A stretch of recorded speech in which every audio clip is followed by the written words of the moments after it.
I still remember the sound of the lawyer's voice when he said my name wasn't on the list. My sister sat across from me, her hands folded neatly in her lap, her expression carefully neutral. Our parents had been gone for 3 weeks. The funeral flowers had barely wilted. And there I was, learning that 15 years of sacrifice, of putting my life on hold, of choosing them over everything else, it all added up to nothing. At least, that's what the will said. But my father had always been a man of secrets, and some truths don't reveal themselves in a lawyer's office. They wait, patient, silent, until the right moment comes to surface. The thing about being the dependable child is that people stop seeing you as a person with dreams. You become a function, a role, the one who stays, the one who answers the phone at 2 in the morning when mom can't remember where she put her medication, the one who cancels plans, postpones trips, puts relationships on hold because family comes first. That was me. That had always been me. My sister Jennifer left home at 18 and never really looked back. She went to college on the East Coast, got her MBA, married a consultant who wore ties that cost more than my monthly grocery budget. They lived in a brownstone in Boston with exposed brick walls and one of those kitchen islands you see in magazines. She visited twice a year, Thanksgiving and Christmas, staying just long enough to take photos for her social media and comment on how the house was looking dated. Then she'd fly back to her real life, and I'd return to mine. Except my life wasn't really mine anymore. It stopped being mine the day Dad had his first stroke. I was 26 then. I'd been working at a marketing firm downtown, had just gotten promoted to junior creative director. I was dating someone, Marcus, a photographer with kind eyes and this way of making ordinary moments feel special. We talked about moving in together, maybe getting a dog, all those small steps that add up to building a life. Then Dad collapsed in the garden on a Sunday afternoon. Mom found him lying between the tomato plants he'd been so proud of. The doctors said he'd survive, but he'd need extensive rehabilitation. Someone would need to help. Someone would need to be there. Jennifer called from Boston that night. I could hear the television in the background, the laugh track of whatever show she was watching. "This is terrible," she said, and she meant it. Jennifer wasn't cruel. She just lived in a different world, one where problems could be solved with money and hired help. "We should look into home care nurses. I'll help with the costs." But Dad didn't want strangers in his house. He built that house with his own hands back in 1987, had installed every cabinet, laid every tile. It was his castle, his achievement, his proof that a man who'd immigrated with nothing could build something solid. He wanted family. He wanted me. I told myself it would be temporary. A few months, maybe a year. Marcus was understanding at first. "Family is important," he said. "We'll figure out." But weeks turned into months. I started working from home, then part-time, then not at all because Dad needed round-the-clock care. The rehabilitation was slow. Every tiny improvement felt like a victory. The day he could hold a fork again, the day he managed 10 steps with a walker, the day he spoke a full sentence without slurring. Marcus lasted 8 months. He didn't leave angrily. There was no fight. He just looked at me one evening with this profound sadness and said, "I feel like I'm waiting for a life that's never going to start." I couldn't argue with him. He was right. Jennifer sent checks. Generous ones. She called every Sunday, asked about Dad's progress, promised to visit soon. But soon never quite came. There was always a work conference, a commitment, a conflict. "You're so good at this," she'd tell me. "Dad's lucky to have you." I'd be useless at all the medical stuff. It was supposed to be a compliment, but it felt like an excuse. Then Mom got sick. 3 years after Dad's stroke, they found the tumor. Stage 3 pancreatic cancer. The doctors gave her a year, at most. She lasted 14 months, and every single one of them was brutal. The chemotherapy ravaged her body. She lost 70 pounds, all her hair, her ability to keep food down. I learned to clean PICC lines, to manage nausea medication schedules, to sleep in 30-minute increments because she needed help through the night. Dad had recovered enough to get around with a cane by then, but watching Mom deteriorate destroyed something in him. He aged a decade in that year. I became a caretaker for both of them, and somewhere in there, I lost track of who I used to be. The girl who'd wanted to write advertising campaigns and travel to Thailand and have loud dinner parties stopped existing. In her place was this efficient, tired person who knew 15 different ways to make nutrition shakes palatable and could change bedsheets with a patient still in the bed. Jennifer came for the last 2 weeks. She took leave from work, stayed in her old room, helped where she could. I watched her struggle with the feeding tubes, the medications, the reality of death happening in slow motion. "I don't know how you've done this," she said one night, both of us exhausted, sitting at the kitchen table at 3 in the morning. "I really don't." "You just do it," I told her. "Because there's no alternative." Mom died on a Tuesday morning in April. The hospice nurse said it was peaceful, but I'm not sure death is ever really peaceful. It's just the end of suffering, which is its own kind of mercy.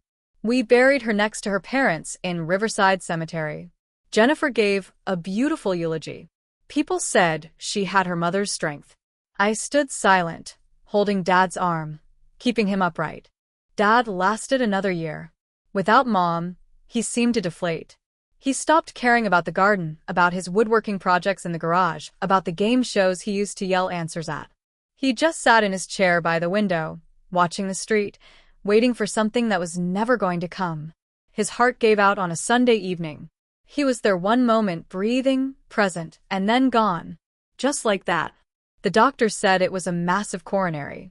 I said it was a broken heart. We buried him on a gray morning in October. The trees were losing their leaves. Jennifer stood beside me at the grave, both of us holding black umbrellas against a light rain. "At least they're together now," she said, and I nodded, because that's what you say. Because it's better than the truth, which is that they're just gone, and we're here alone, and nothing will ever be the same. The will reading was scheduled for 3 weeks later. Jennifer flew in the night before, stayed at a hotel downtown. She didn't ask to stay at the house, our house, I'd thought. The house I'd lived in for 15 years while taking care of our parents. The house where I'd given up everything. The lawyer's office was one of those old-fashioned places with wood paneling and leather chairs that creaked when you sat down.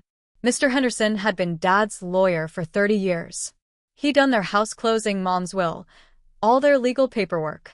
He knew our family. He looked uncomfortable as we sat down. "I want to start by saying your father loved you both very much," he began, "which is how you know something bad is coming. Good news doesn't need a preamble."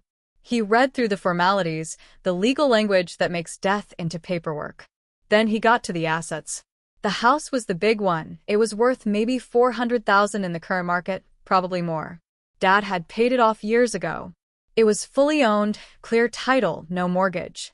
There were savings accounts, a retirement fund, some stocks, the life insurance policy. "Everything is left to Jennifer Marie Thompson," Mr. Henderson said, and my sister's married name hung in the air like a foreign word. I felt Jennifer look at me, but I kept my eyes on Mr. Henderson. He continued reading. "The savings, to Jennifer. The retirement accounts, to Jennifer. The stocks, the life insurance, the car, the furniture, everything. All to Jennifer." My name appeared exactly once in the document. "To my daughter Sarah, I leave my gratitude for her devoted care." That was it. Gratitude. Not money. Not security. Not even a token acknowledgement. Just gratitude, which pays exactly 0 bills and provides exactly 0 future. "There must be a mistake," Jennifer said, and I could hear genuine shock in her voice. "This can't be right."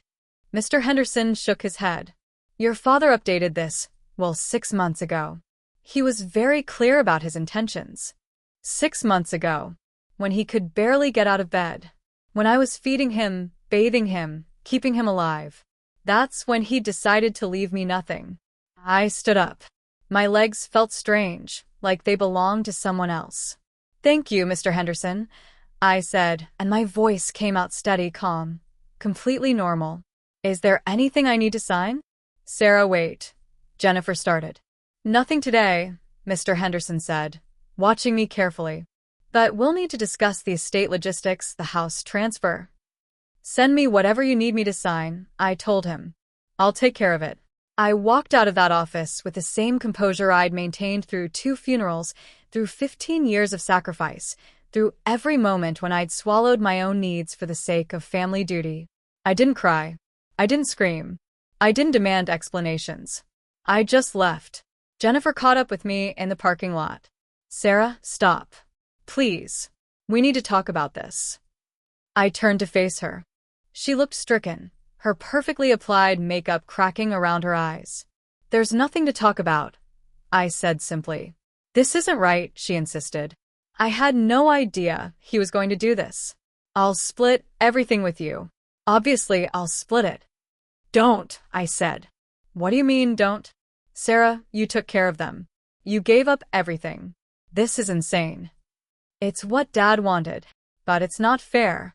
I looked at my sister, my beautiful, successful, guilty sister, and felt nothing. Not anger, not betrayal, just an exhausted emptiness. "Fairness is a story we tell children," I said. "Dad made his choice. I'm making mine. I don't want your charity, Jennifer. I don't want your guilt money. I just want to move on." "What are you going to do?" "I don't know yet," I admitted. "But I'll figure it out. I always do." I got in my car, the 12-year-old Honda that had survived more than a decade of medical appointments and grocery runs, and drove away. In my rearview mirror, I could see Jennifer standing in the parking lot, her phone already at her ear, probably calling her husband, probably trying to make sense of something that had no sense. I went back to the house. My house. Except it wasn't mine, was it? It never had been. I'd just been living in it, maintaining it, preserving it for Jennifer. I walked through the rooms, seeing them clearly for the first time in years. The kitchen where I'd made thousands of meals. The bathroom where I'd helped Dad shower. The bedroom where Mom had died. The living room where I'd slept on the couch for years because I needed to hear if either of them called out in the night. None of it was mine. I started packing that evening. I didn't have much. 15 years of being a caretaker doesn't leave much room for accumulating possessions. Clothes, books, some photos, my laptop. It all fit in 6 boxes. I left everything else exactly as it was. The furniture, the dishes, the memories. Let Jennifer deal with it. Let her sort through Dad's workshop and Mom's closet and all the archaeological layers of a family that had ceased to exist. I found a small apartment across town. 1 bedroom, barely furnished, but it had good light and no memories. I signed a lease, moved my boxes, and started the strange process of remembering how to live for myself. Jennifer called every day for a week. I didn't answer. She texted, emailed, showed up at my new apartment. I was polite but firm. I didn't want her money. I didn't want to discuss it. I wanted to be left alone. "I'm hiring a lawyer," she finally said, standing in my doorway. "I'm going to fix this." "There's nothing to fix," I told her. Dad was clear. "Let it go, Jennifer." How can you be so calm about this? I thought about that question. How could I be calm? Maybe because after 15 years of crisis management, of tamping down my own feelings to be strong for everyone else, calm was the only setting I had left. Or maybe because somewhere deep down, I'd known this would happen. Not consciously, but in that animal part of the brain that recognizes patterns. The child who stays is the child who gets taken for granted. The child who leaves is the child who gets celebrated for every small return. "I'm not calm," I finally said. "I'm just done." She left. The phone calls became less frequent, then stopped altogether. I heard through extended family that she'd hired contractors to update the house, that she was planning to sell it in the spring when the market was better. I felt nothing about this. The house was a building. My parents were gone. The life I'd lived there was over. I got a part-time job at a local coffee shop. It was mindless work, which was exactly what I needed. I made lattes, I smiled at customers, I cleaned espresso machines. At night, I sat in my apartment and tried to remember who I'd been before I became the daughter who stayed. I thought about Marcus sometimes, wondered if he'd found the life he was waiting for. I hoped he had. 3 months passed like this. Quiet. Simple. Empty in a way that felt like relief. Then Jennifer showed up at the coffee shop on a Tuesday afternoon. She looked different. Thinner. Tired, like she hadn't been sleeping. She ordered a coffee she didn't drink and sat at a corner table, waiting for my shift to end. "We need to talk," she said when I finally sat down across from her. "I told you." "I found something," she interrupted. "At the house. In Dad's office." I waited. I didn't want to go back to that house. I'd spent 3 months building a careful distance from it, from the memories, from the weight of everything that had happened there. But something in Jennifer's voice made me agree. Not desperation exactly, more like confusion mixed with something I couldn't quite identify. Fear, maybe, or revelation. We drove separately. I followed her car through streets I'd driven down 1,000 times, past the grocery store where I'd bought food for invalid diets, past the pharmacy where they knew me by name. The house looked different already. Jennifer had hired a landscaping company. The overgrown garden where Dad had collapsed was now neat and professional, all the wildness tamed into submission. New paint on the shutters. The porch light replaced. She was erasing the decay, preparing it for sale, turning our family home into a marketable property. Jennifer's hands shook slightly as she unlocked the door. Inside, the changes were more dramatic. The old furniture was gone, replaced by staging pieces that looked like they came from a catalog. Neutral colors, impersonal art, everything designed to help strangers envision their own lives in these rooms. It didn't look like our house anymore. It looked like a showroom. "I've been going through Dad's office," Jennifer said, leading me down the hallway. "Sorting papers, organizing files for the estate lawyer. Most of it's just old bills, tax returns, the usual stuff." Dad's office was the one room that hadn't been staged yet. It still looked like him. The massive oak desk he'd built himself, the filing cabinets, the bookshelves full of woodworking manuals and Tom Clancy novels. Jennifer had clearly been working in here. Boxes lined one wall, labeled in her neat handwriting: tax docs, insurance, medical records, MISC. She went to the desk and pulled open the bottom drawer. "I almost threw this out," she said, reaching far back into the drawer. It was stuck behind the hanging files, wedged against the back panel. She pulled out a large manila envelope, the kind with a metal clasp. It was old, the paper yellowed and soft at the corners. Dad's handwriting on the front: "Sarah, important." My name, written in his distinctive script, the letters slightly shaky but unmistakably his. I took the envelope. It was heavier than I expected. "When did he put this here?" "I don't know," Jennifer said. "But look at the postmark on what's inside." My hands felt clumsy as I opened the clasp. Inside were several documents. The first was a letter, folded in thirds, my name written across the top in that same shaky handwriting. Below that was a notarized document, official and imposing. And beneath that, what looked like a deed. I unfolded the letter first. The date at the top was from 8 months ago. 2 months before Dad had updated his will. 4 months before he died. "My dearest Sarah," it began, and my vision blurred immediately because he'd never called me that. He'd never been a man for endearments. He'd shown love through actions, through building and fixing and providing, not through words. "My dearest Sarah, if you're reading this, I'm gone, and I hope you can forgive me for what must seem like a terrible betrayal. I know what the will says. I know how it looks. I know you're probably hurt beyond measure, and that breaks my heart in ways I don't have words for. But I need you to understand something. Everything I did to protect you. Jennifer doesn't know about this letter. She doesn't know about what I'm really leaving you. I need it to stay that way until the right time. Your sister is a good person, but she's always seen the world in terms of value and assets. She measures worth in dollars. I raised her that way, I suppose, by celebrating her achievements, her career, her financial success. That's on me. But you, Sarah, you measure worth differently. You always have. You measure it in time spent, in care given, in sacrifices made. You stayed with us when you didn't have to. You gave up your life, your career, your relationships. You gave up everything, and you never once complained. You never once made us feel like a burden, even though we were. We both knew it. Your mother and I, we talked about it all the time. We knew what we were taking from you, and we were selfish enough to accept it because we couldn't bear the alternative.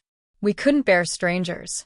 We couldn't bear losing our dignity in some facility. We wanted to die at home, in the house I built, surrounded by love. You gave us that. You gave us everything. I had to stop reading. The words swam on the page. Jennifer stood a few feet away, silent, letting me process. I forced myself to continue.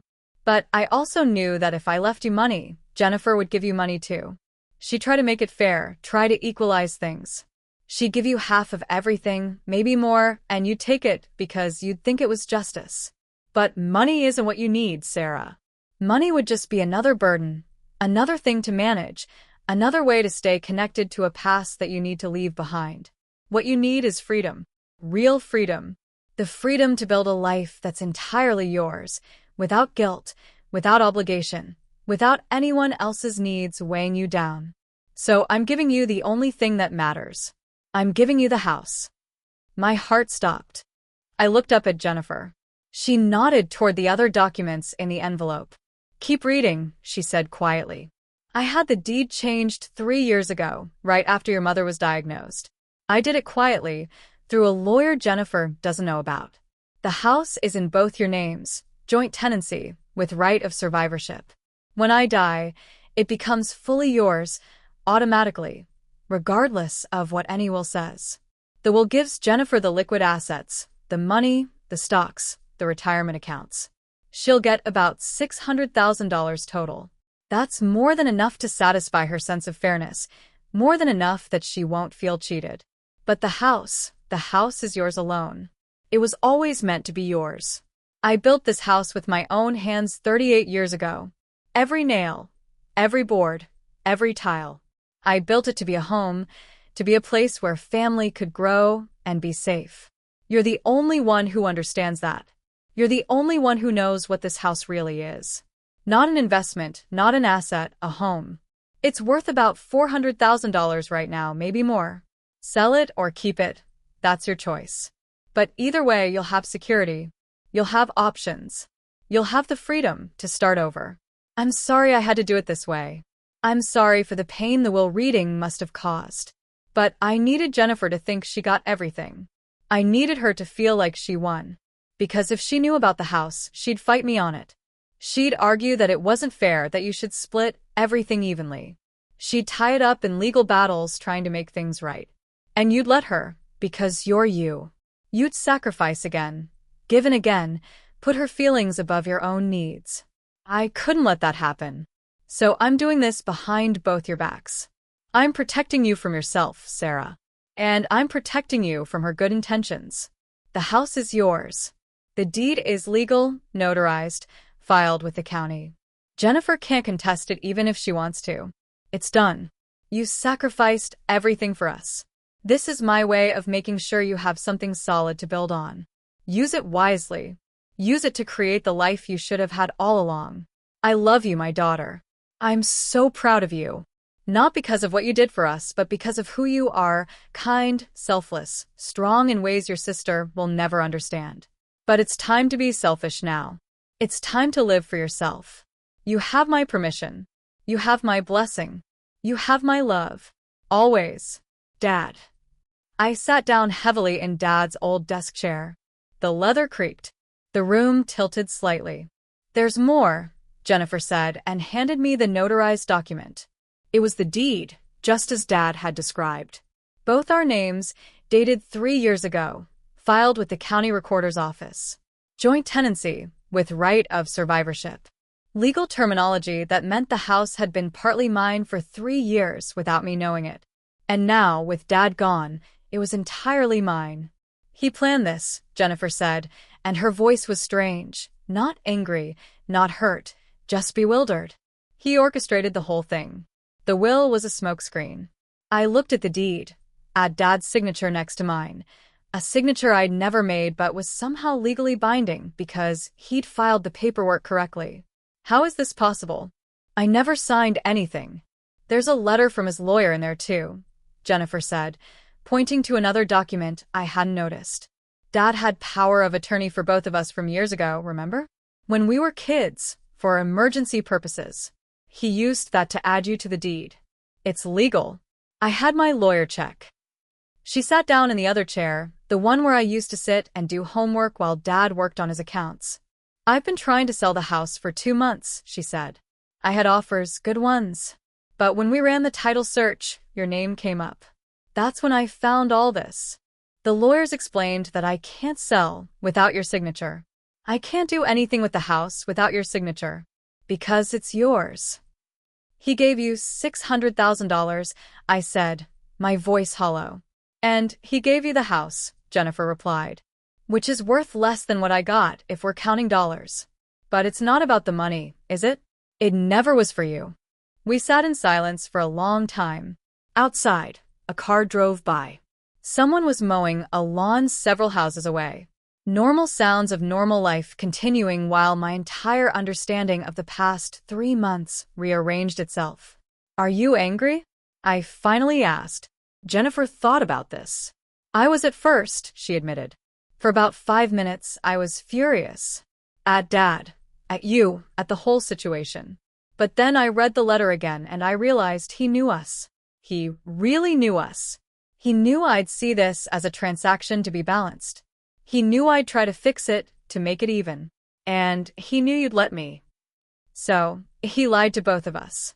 He protected you from me, Jennifer corrected. And from yourself. She stood up, walked to the window, looked out at the sanitized garden. You know what the worst part is? He was right. If he'd left you the house in the will, I would have fought it. Not because I needed it, but because it wouldn't have seemed fair. I would have insisted we sell it and split everything 50-50. I would have steamrolled right over you with my sense of justice, and you would have let me, because you're constitutionally incapable of fighting for yourself. That's not true. Isn't it? She turned to face me. You walked out of that will reading without a word. You didn't fight. You didn't argue. You just accepted that 15 years of sacrifice added up to gratitude. You were ready to walk away with nothing. I had my dignity. You had nothing, Jennifer said, and there was no malice in it, just statement of fact. And you were going to tell yourself that was enough. That's who you are, Sarah. That's who you've always been.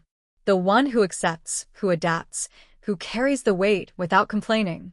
I wanted to argue, but the words wouldn't come. Because she was right. I had walked away. I had been prepared to start over with nothing, to build a life from scratch in a one-bedroom apartment, working in a coffee shop, convincing myself that freedom from obligation was worth any price. So, what happens now? I asked. Jennifer came back to the desk, leaned against it. That's up to you. The house is yours. Legally, completely, indisputably yours. I can't touch it. But I want you to know, I meant what I said at the will reading. I'll split the money with you. $300,000 each. It's what's right. No, I said immediately. Sarah. No, I repeated, firmer this time. Dad was right about that too. I don't want your guilt money. I don't want you trying to even some cosmic score. You got what you got, I got what I got. It's done. But it's not equal. Equal and fair aren't the same thing, I said, echoing Dad's letter without meaning to. You got money. I got a home. Maybe that's exactly right. Jennifer studied me for a long moment. What are you going to do with it? I looked around the office, at the boxes of sorted documents, at the sanitized staging visible through the doorway. I don't know, I admitted. But it's mine to figure out. That's what matters. Something shifted in Jennifer's expression, relief, maybe, or release. I'm sorry, she said suddenly. For all of it. For leaving. For not being here. For letting you carry everything alone. You had your own life to live. That's a generous way to put it. She smiled sadly. The truth is, I ran away. I built this whole other existence, so I wouldn't have to deal with the hard stuff. I convinced myself I was building a career, a future, but really I was just avoiding. And you stayed and dealt with everything I was too cowardly to face. You're not a coward, I said. We just made different choices. You didn't make a choice, Jennifer countered. You were drafted. And I let you be drafted because it was easier than stepping up myself. I didn't know what to say to that. Maybe it was true. Maybe we both knew it had always been true. I'm selling the Boston house, Jennifer said abruptly. My marriage is ending. Has been ending for a while, actually, but I was too busy managing Dad's estate to really deal with it. Jennifer. It's fine. It's been coming for years. We're very good at being married on paper, less good at actually being married. She laughed without humor. Turns out building a life around avoiding intimacy doesn't actually work long-term. Who knew? I'm sorry. Don't be. It's probably the most honest thing I've done in years. She picked up the deed, looked at it, set it back down. I'm going to stay in the area for a while. Figure out what comes next. Maybe we could get coffee sometime? Actually talk. I'd like to know who you are now, who you're becoming. I'd like that, I said, and surprised myself by meaning it. We spent the next hour going through the rest of Dad's papers. Jennifer showed me files she'd organized, explained the estate logistics, walked me through what still needed to be handled. We were cautious with each other, careful, two people learning a new language of sisterhood after years of distance. Before she left, Jennifer stopped at the door. He really did know us, she said. Right down to knowing that you'd need this moment, discovering the truth yourself rather than being handed it. He even knew you'd refuse my money. He knew I'm stubborn. He knew you're proud, Jennifer corrected. There's a difference. After she left, I stayed in the house. My house.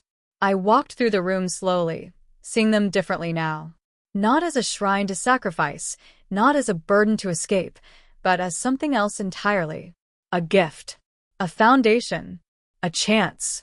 I thought about Dad, planning this years ago, making arrangements in secret, writing that letter when he must have known his time was running short. Trying, in his awkward, indirect way, to give me what I needed rather than what I'd accept. The house needed work. Behind Jennifer's staging, I could see the worn floors, the outdated kitchen, the bathroom that hadn't been renovated since 1995. But I could also see potential. Rooms that could become something new. Spaces that could hold a different kind of life. I spent the night there, sleeping in my old room for the first time in 3 months. In the morning, I called a coffee shop and gave my notice. Then I called a real estate agent, not to sell but to understand my options. Could I take out a home equity loan? Use the house as collateral for renovations? The agent walked me through possibilities, numbers, scenarios. Over the following weeks, a plan took shape. I would keep the house but transform it. Renovate it, update it, make it mine in a way it had never been before. I'd turn the first floor into a small workspace. I'd been thinking about starting a freelance writing business, using the marketing skills I'd set aside years ago. The upstairs would be living space, but redesigned, reconfigured, purged of old memories, and filled with new possibilities. It would take time. It would take money I'd have to borrow against the house value. It would be risky and uncertain and completely different from the safe, careful life I'd been preparing to build in that small apartment. But it would be mine. Jennifer and I started meeting for coffee every week. Real conversations this time, not the polite surface chat of holidays. She told me about her marriage ending, about realizing she'd been performing success rather than living it. I told her about the years of caregiving, about the relationships I'd lost, about the person I'd been before I became the daughter who stayed. We didn't become best friends overnight. The distance between us was too old, too deep for that.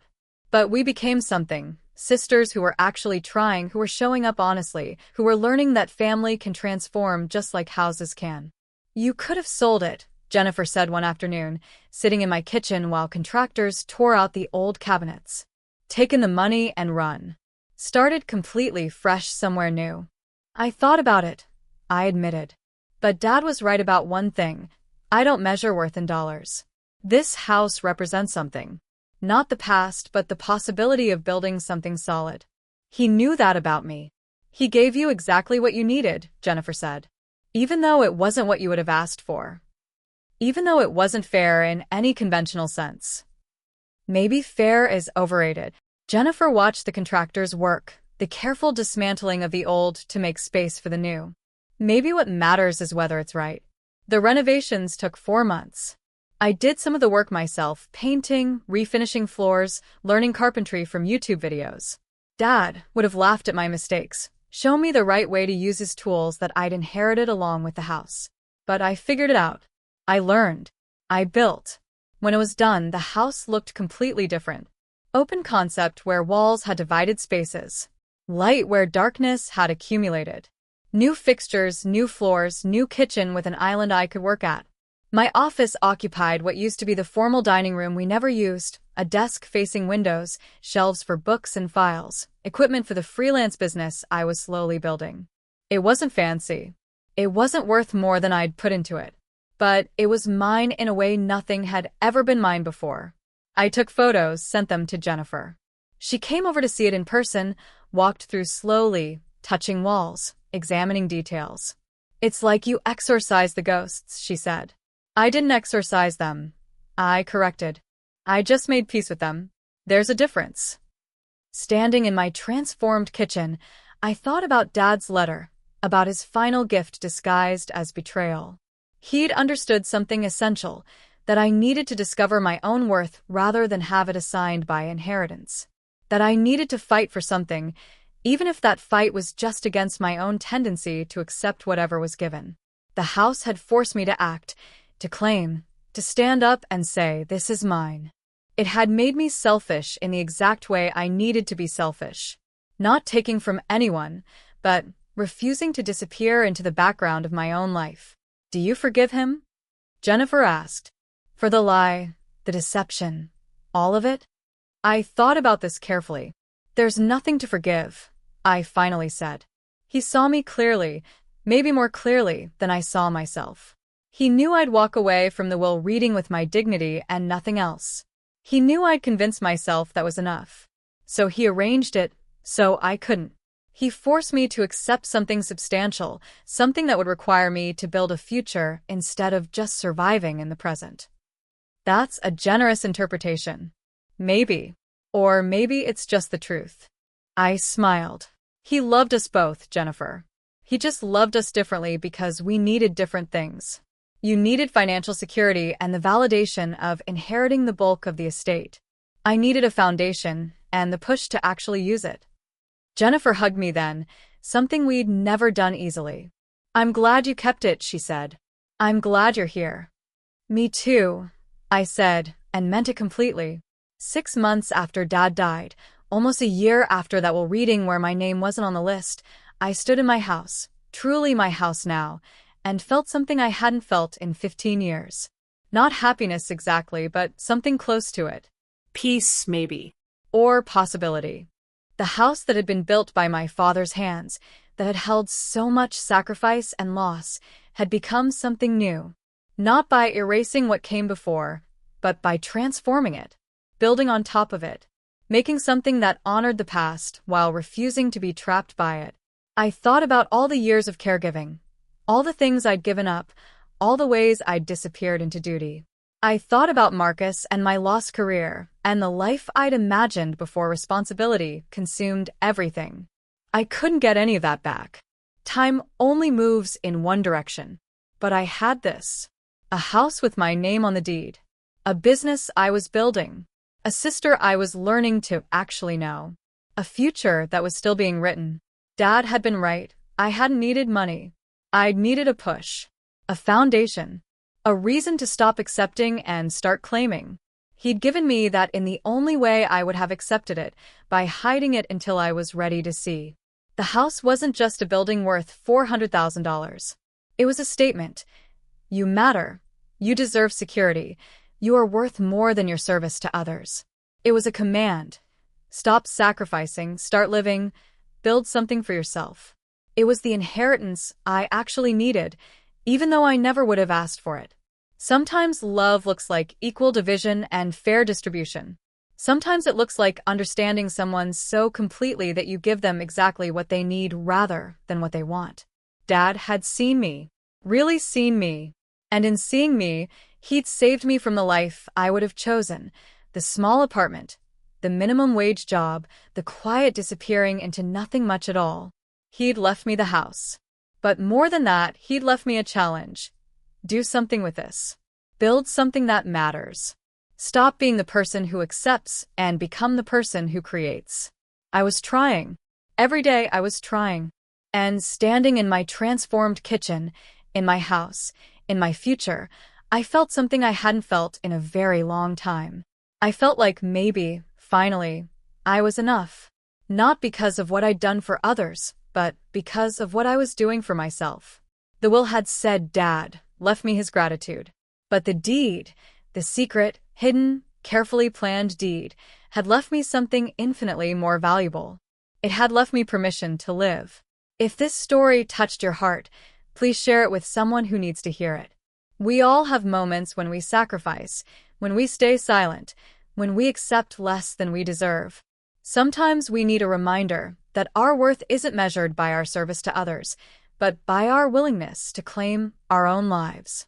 Hit that like button if you believe love sometimes looks like complicated gifts instead of simple gestures. Subscribe to this channel for more real stories about families, sacrifice, inheritance, and the messy, beautiful truth about what we owe each other and what we owe ourselves. Drop a comment and tell me, have you ever sacrificed everything for family? How did you find your way back to yourself? Your story matters. Share it below. And remember, sometimes the greatest inheritance isn't what's listed in the will. Sometimes it's what's hidden in the deed, waiting for you to discover you were always worthy of it. Until next time, take care of each other. But more importantly, take care of yourselves.